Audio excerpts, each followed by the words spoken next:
Vangelis, the Greek composer and musician whose synth-driven work brought huge drama to film soundtracks including Blade Runner and Chariots of Fire, has died aged 79. His representatives said he died in hospital in France where he was being treated. Born Evángelos Odysséas Papathanassíou in 1943, Vangelis won an Oscar for his 1981 Chariots of Fire soundtrack. Its uplifting piano motif became world-renowned, and reached number 1 in the US charts, as did the accompanying soundtrack album.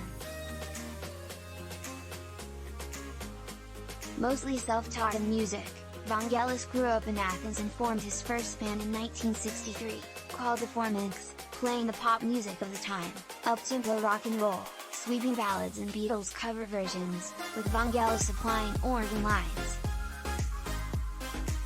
They split in 1966, and Vangelis became a writer and producer for hire, working for other musicians and contributing scores for Greek films.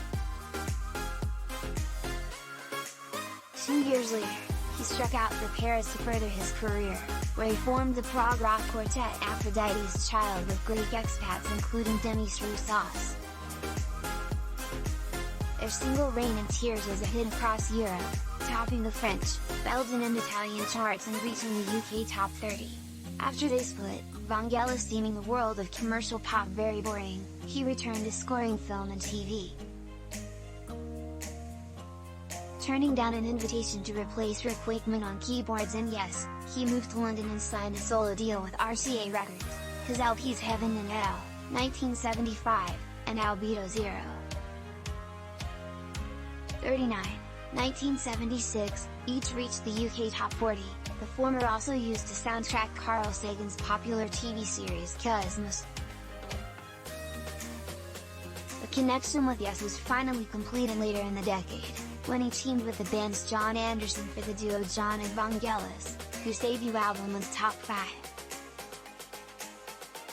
Vangelis had continued his film score work throughout the 1970s, but it was in the 1980s that this reached its commercial heights.